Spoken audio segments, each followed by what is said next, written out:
So what we're going to be doing today is teaching people how to do or how to use forced workout. So anytime you see this in the monthly challenges, how to abuse this to just instantly win, even if it is a very high level challenge. So all units have strike, double my power. For me, the two best champions for this is Jax and actually Diana. So with Jax, you go for a build like this with Gale Force, Crown Guard, and Beast Within, or you can go for your other Overwhelm one, the Troll King's Crown. For the Gale Force, you attack twice. On your second attack, you're able to then level up. So then you rally, and then you can get 3 attacks in. And every single one of these attacks, Jax is not only buffing himself up from his 3-star right here, so this is scaling you up, but then you're scaling up from getting those strikes off. Since you're getting that happening 3 times, you're just doing an absolutely massive amount of damage. Now, obviously, there's a giant downside of if you get CC'd, then you're gonna have a really terrible time. So it can be a little bit of a high risk, high reward, but generally it's worth doing. So Jax, really good right here. And then another one, I normally don't use Diana, just because for the monthly challenges, I like to use her for other things, like some of the ones where all your spells cost 1 less and stuff like that. But if we take a look at Diana, we would normally go for a build that was similar but slightly different. I do also think she is a bit better. So Gale Force is the big one, and then honestly you might just want to go for anything that further increases her damage to further scale this up. So even throwing on like the Warhammer, anything to try to buff up her stats to make her hit a little bit harder can also be pretty good. So going for like these two, and even you throw on like Spell Shield. Diana is much more flexible, but you need some amount of overwhelm with her as well. So whether you throw on like Beast Within or throw on, just giving her overwhelm as well for like the common one, also fine. But Diana, she's a little bit better because she gets double attack from her constellation. So since she has double attack, each one of those strikes is doubling her stats. And then with a scout, she's actually getting 4 strikes off, whereas Jax is only getting 3. So Diana is even better with it, but she's also just kind of, in general, better than Jax. So normally for this one, I still go for Jax because I use Diana in other areas. And so yeah, that's what we'll be showcasing here today. Let's go ahead and try this out. This is normally just the go-to build, at least for me, every time I see it. Now, this is just a 1.5 star, so it's going to be overkill, but this is more just showing the premise behind it, so that when you go to the monthly challenge and you see this specific modifier, like this is one of the most impactful modifiers in the monthlies. Normally, if you see this, you build around it entirely, unless you're just getting hard countered by other ones. Let's go ahead and load in here. All right, let's go ahead and look for a power here. Spellslinger, Wounded Prey. Quick draw. Spellslingers aren't bad. I think we'll actually go for the quick draw though. Let's go for Sparring Student. Let's get rid of both of these.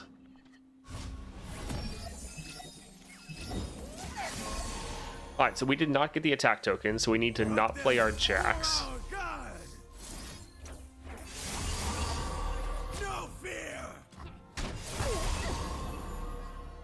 Alright, so we'll just pass here.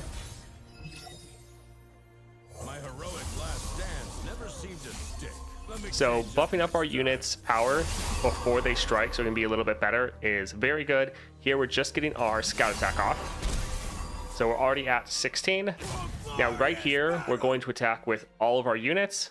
This will be great because a lot of people will be able to survive and be able to go for our next attack. But right here, we're going to level up, and we're getting our attack token back. So even though we're annihilating them already, we're then going to be able to attack again and do even more damage. So this is something that is very good, even though, yeah, we're kind of obliterating them right now. And you know what? But this is just showing how the build is supposed to work. GG. Alright, here, I think we'll just go for Dawn Speakers. Although an elusive would be nice, especially for this modifier. Yeah, honestly, we don't plan on playing any of those, but gotta grab something. All right, Annie, Nora, Zillion. I think we'll go for Nora just because she's an elusive, so she'll have great capacity to be able to play more or get more strikes off. And then the free junk construct can be nice. All right, champion item, very important. Let's see. Let's stay away from the stun because that could really screw us over. So let's go for a field musicians. Let's see. Let's get rid of Portapalooza. Again, we don't have the attack token.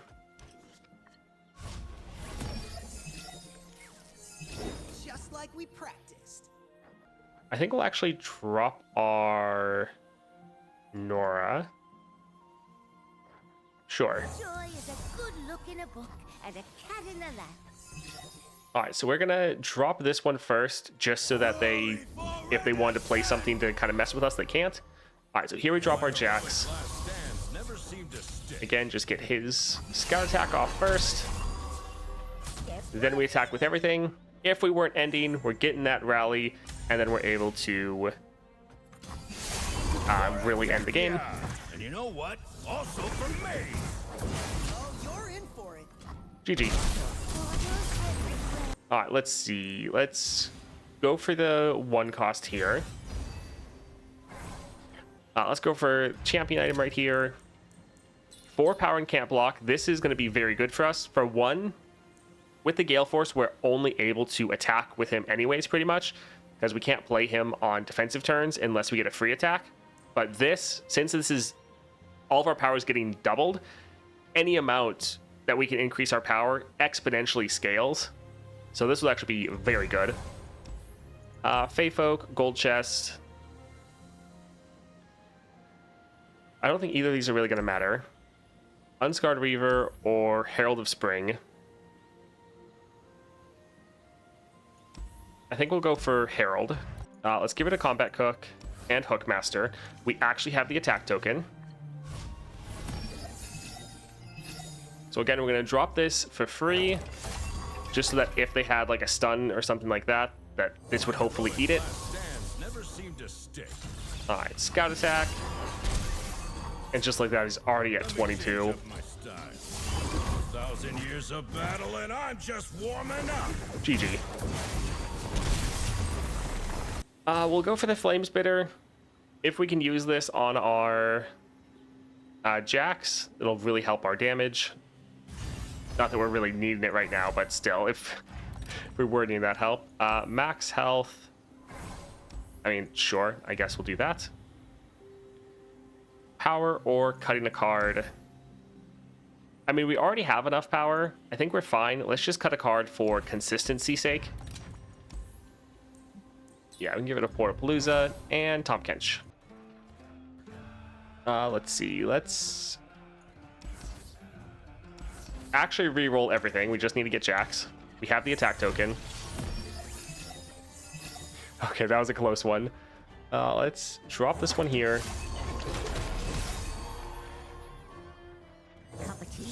Again, we're trying to be a little careful. Since we don't have Spell Shield or anything like that, we need to make sure our Jax is safe.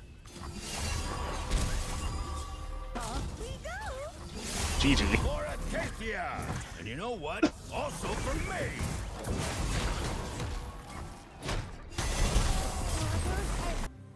We normally don't play a lot of cards after our Jax, so this one, even though I love Excavator's Charge normally, not really going to help us here. Crystal Carrier, similar. Shadow Totem is annoying with the duplicates, the ephemeral copies.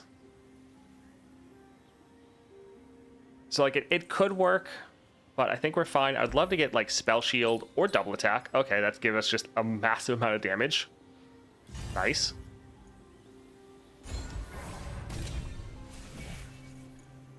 Rush them down, Explosive Finale, Spellburn. Don't play a lot of spells. We're not really killing anyone outside of combat. This would help give us a little bit extra damage, but I think let's use our reroll, see if we can get something a little bit better. Create allies, survive damage. Most of these aren't going to be applicable. Game start, draw 2. Helps make sure we get our Jax. Let's go down here for the hard route. I also love, this is one of my favorite adventures, when you can just go the hard route, but then skip straight to the boss. Really nice. Anyways, let's go for Mage Seeker. Alright, so we don't have the attack token. That kind of sucks a little bit. Soldiers, to me. Alright, so we can drop a couple of these. Proud to be sailors, but this looks fun too. can drop our Nora. Misplaced my self. All right, play this one for free. If you please. They blew all their mana, so now we can drop our Jax. And we can actually go for our Flame Spitter. Because, yeah, that gives us so much damage. GG. We had 2 more attacks at us, and it's not even needed. I mean, we knew this was going to be overkill. The big thing, though, is just showing what to do if you ever see the modifier. Let's go for Rush, actually, like that one. Out of the gates, this can be bad for us because this could summon our Jax, and if we summon our Jax when we don't have the attack token, then he's just going to get recalled, so that would be actually bad for us.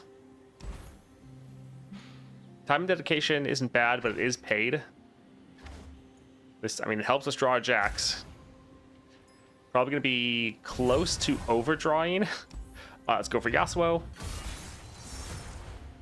All right, let's get rid of both of these. I like having the Junk Construct, especially against Yasuo with their annoying stun.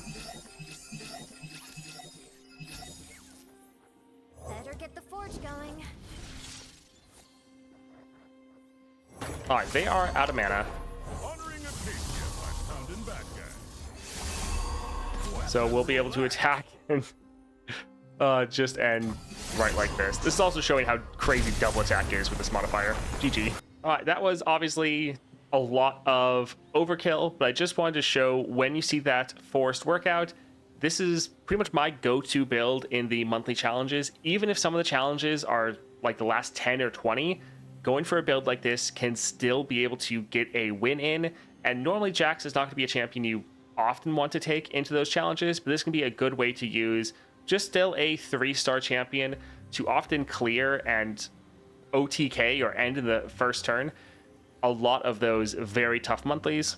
So anytime you see this modifier in the future, whether that is nightmares, adventures, or just normally monthly challenges, try to remember a build like this and it will be very, very good for you.